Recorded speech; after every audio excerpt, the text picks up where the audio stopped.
Assalamualaikum warahmatullahi wabarakatuh.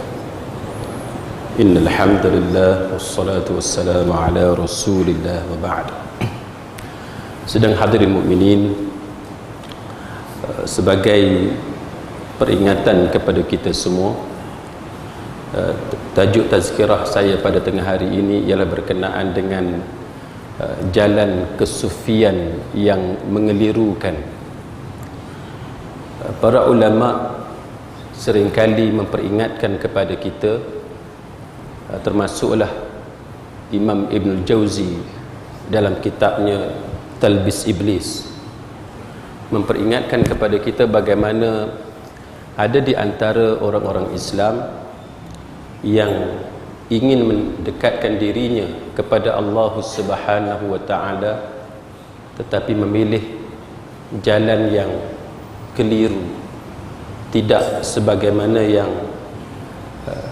bersumberkan ataupun bersandarkan kepada Al-Quran dan Sunnah Nabi sallallahu alaihi wasallam.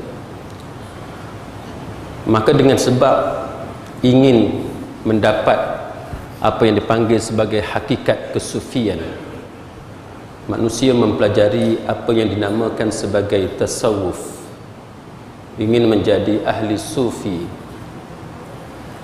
Niat tersebut adalah niat yang baik untuk membersihkan diri supaya tidak ada sifat-sifat mazmumah, tidak ada sifat-sifat yang tercela.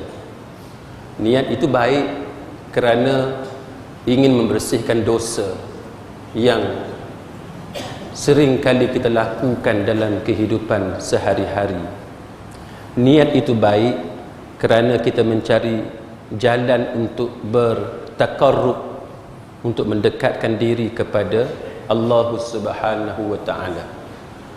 Tetapi Islam adalah satu agama yang mengajar kepada kita bukan sahaja perlu kepada niat yang baik, bukan sahaja perlu kepada matlamat ataupun objektif yang baik, tetapi kaifiat ataupun cara, kaedah, metod, jalan, uslub yang digunakan mestilah cara ataupun uslub yang telah digariskan oleh agama kita sebagaimana yang disebut dalam Al-Quran dan Sunnah Nabi sallallahu alaihi wasallam.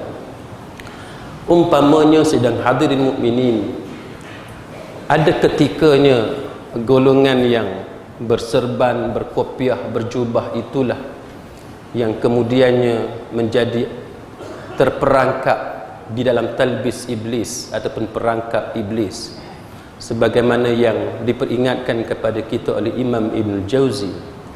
Malah para ulama memperingatkan kepada kita bagaimana Ali bin Abi Talib memerangi golongan Khawarij, yang mana golongan Khawarij adalah satu golongan yang mana apabila dilihat kepada ibadah-ibadah zahir mereka, apabila dilihat kepada zikir mereka, bacaan Al-Quran yang mereka kumandangkan, mereka tampaknya jauh lebih baik daripada orang-orang yang lain. Itulah yang diperingatkan oleh baginda Nabi sallallahu alaihi wasallam sebagaimana yang ada dalam Sahih Imam Muslim tentang golongan ini yang sering mengucapkan kata-kata yang baik, kata-kata yang indah pada bibir mereka. Mereka selalu membaca Al-Quran, tetapi bacaan itu tidak melebihi tenggorok mereka, yang tidak datang daripada hati sanubari mereka. Kemudian sedang hadirin mukminin, mereka ini jugalah yang disifatkan oleh Nabi sallallahu alaihi wasallam sebagaimana yang disebut dalam Sahih Imam Muslim tentang bacaan Al-Quran. Para sahabat Nabi itu tidak ada artinya, tidak boleh dibandingkan dengan bacaan Al-Quran mereka. Solat golongan ini tidak boleh dibandingkan dengan solat mereka. Malah puasa para sahabat, kalau dibandingkan pada zahirnya, tidak boleh dibandingkan dengan puasa mereka.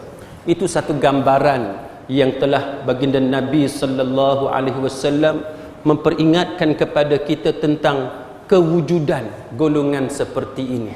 Golongan yang mana secara zahirnya apabila kita melihat amal ibadah mereka, kita menjadi gerun. Kerana jauhnya cantiknya ibadat mereka itu jika dibandingkan dengan kita. Kalau nak bandingkan dengan zikir yang kita alunkan, dengan zikir yang mereka alunkan, bacaan yang kita baca dengan bacaan yang mereka baca, menggerunkan, kerana mereka tampak pada zahir itu adalah jauh lebih baik daripada kita. Tapi sidang hadirin mukminin, golongan inilah yang kemudiannya, kerana apa yang mereka lakukan itu tidak datang daripada hati sanubari mereka dan tidak berpandukan kepada Al-Quran dan As-Sunnah, sehingga kemudiannya mereka menjadi golongan yang melampaui batasan. Umpamanya, kenapa golongan seperti ini akhirnya menjadi golongan yang melampaui batas? Muslimin muslimat sekalian, jikalau tarikat yang kita pilih itu adalah tarikat yang bersumberkan kepada Al-Quran dan Sunnah, jikalau jalan kesufian yang kita pilih itu adalah jalan kesufian yang bersumberkan kepada Al-Quran dan As-Sunnah, maka cara kita beribadat mestilah tepat. Tetapi malangnya, bila kita melihat ada jalan kesufian ataupun tarikat-tarikat tertentu yang lebih mengunggulkan bacaan doa ataupun selawat ataupun zikir yang dicipta oleh syekh-syekh mereka lebih daripada zikir ataupun doa yang datang daripada Al-Quran dan sunnah Nabi sallallahu alaihi wasallam, sehingga mereka memberi satu kategori yang sangat-sangat silap, iaitu dibahagikan kepada dua kategori: doa ataupun zikir untuk orang-orang awam dan doa serta zikir untuk orang-orang khusus. Bagi golongan awam ialah doa ataupun zikir ataupun selawat yang datang daripada Al-Quran dan Sunnah. Tetapi doa zikir khusus adalah doa ataupun zikir yang datang daripada syekh-syekh mereka, menggambarkan bahawa makam itu bermula dengan makam orang-orang awam di bawah. Kemudian apabila makam kita semakin mulia, kita akan menjadi satu makam yang khusus, iaitu satu makam yang mana mereka beramal dengan doa-doa yang khusus. Dan doa yang khusus itu adalah doa yang datang daripada syekh-syekh mereka. Sidang hadirin mukminin, mengkategorikan seperti ini adalah mengkategorikan dengan cara yang salah. Sebab tidak ada doa yang lebih afdal daripada doa yang datang daripada Quran ataupun hadis-hadis yang sabit daripada Nabi sallallahu alaihi wasallam. Tidak ada zikir yang lebih baik, yang lebih banyak pahalanya, lebih daripada zikir yang ada dalam Al-Quran dan sunnah Nabi sallallahu alaihi wasallam. Dan tidak ada sesiapa pun yang boleh mendakwa bahawa selawat yang mereka ciptakan itu adalah lebih baik atau lebih banyak pahala daripada apa yang bersumberkan kepada Al-Quran dan sunnah Nabi sallallahu alaihi wasallam. Umpamanya, sidang hadirin mukminin, jikalau kita fikir secara logik pun, siapakah yang lebih mulia? Apakah tubuh badan Rasul yang lebih mulia ataupun tubuh badan syekh-syekh tarikat yang lebih mulia?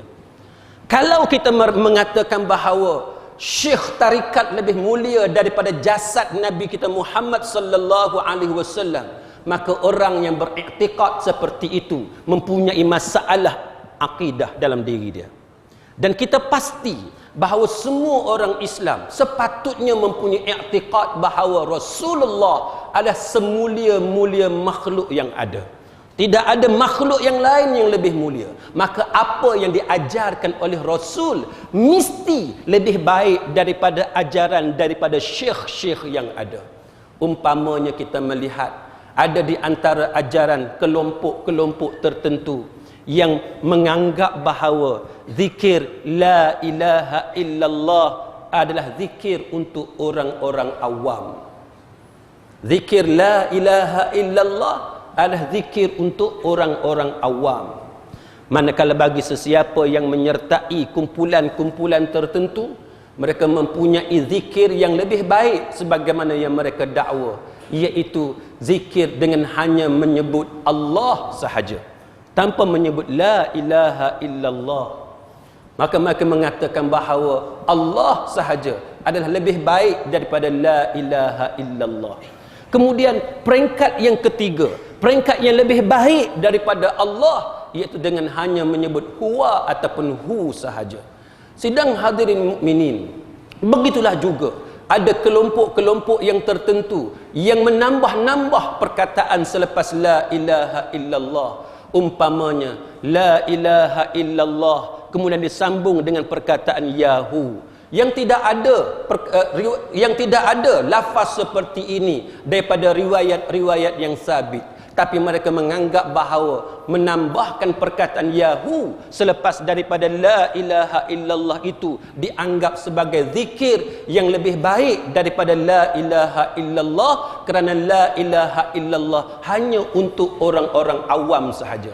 Ini adalah contoh yang jelas kekeliruan yang dilakukan oleh golongan tarikat yang tertentu ataupun jalan kesufian yang tertentu. Sedangkan apabila berzikir, kita seringkali menyebut afdalu zikri fa'lam annahu la ilaha illallah. Bukankah itu yang kita ajarkan kepada manusia? Afdalu zikri, seafdal zikir adalah la ilaha illallah. Bukankah di antara kalimah zikir yang baik, yang afdal yang diajarkan kepada kita selain daripada la ilaha illallah ialah memperbanyakkan istighfar, astaghfirullahal azim? Bukankah sebaik-baik salawat yang diajarkan kepada kita ialah salawat Ibrahimiyah? Adakah ada lagi salawat lain yang lebih baik daripada salawat Ibrahimiyah? Adakah kita merasakan bahawa ada salawat-salawat lain yang lebih banyak pahalanya daripada salawat yang sabit daripada hadis-hadis Nabi sallallahu alaihi wasallam? Maka sebagai peringatan kepada sidang hadirin mukminin, kita perlu berhati-hati dengan perkara-perkara seperti ini.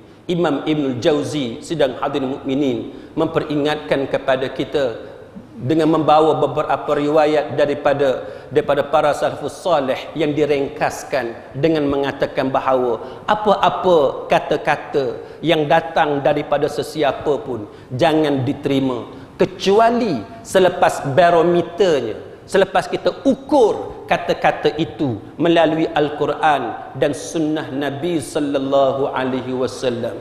Kemudian jikalau kita melihat kemunculan golongan seperti ini, muslimin muslimat sekalian, mereka muncul dengan membawa pelbagai cerita-cerita yang pelik supaya kita kagum kepada kumpulan-kumpulan mereka.